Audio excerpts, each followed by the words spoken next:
ಯಾದಗಿರಿಯಲ್ಲಿ ಕ್ಯಾನ್ಸರ್ ರೋಗಿಯ ಮೇಲೆ ಪೊಲೀಸರಿಂದ ದೌರ್ಜನ್ಯ ನಡೆದಿರುವ ಆರೋಪ. ವಿಚಾರಣೆ ನೆಪದಲ್ಲಿ ಠಾಣೆಗೆ ಕರೆದೊಯ್ದು ಮನಬಂದಂತೆ ಹಲ್ಲೆ. 5 ತಿಂಗಳ ಹಿಂದಿನ ಪ್ರಕರಣದ ವಿಚಾರಣೆ.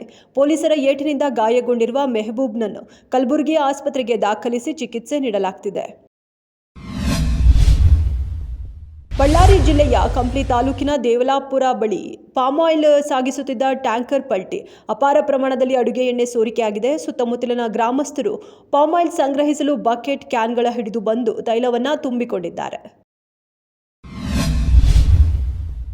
ಕೇರಳದಿಂದ ಓದಲು ಬಂದು ಇಲ್ಲಿ ಬೇರೆಯದೇ ಕಾರುಬಾರು. ಯುವ ವಿದ್ಯಾರ್ಥಿಗೆ ವೈರಲ್ ಹುಚ್ಚು. ತಾನು ಚಾಲನೆ ಮಾಡ್ತಿದ್ದ ಕಾರಿನ ಸೈಲೆನ್ಸರ್ನಿಂದ ಬೆಂಕಿ ಉಗುಳುವಂತೆ ವಾಹನವನ್ನ ಮಾರ್ಪಡಿಸಿದ್ದ. ತನ್ನ ಕಾರಿಗೆ ಮಾಡಿದ ಅತ್ಯಂತ ಅಪಾಯಕಾರಿ ಬದಲಾವಣೆ. ಪೊಲೀಸರು ಈ ಕಾರನ್ನ ಉತ್ತರ ಬೆಂಗಳೂರಿನಲ್ಲಿ ಪತ್ತೆ ಮಾಡಿದ್ದು 70,000ದ ಕಾರಿಗೆ 1,11,000 ದುಬಾರಿ ಮೊತ್ತದ ದಂಡ ವಿಧಿಸಿದ್ದಾರೆ.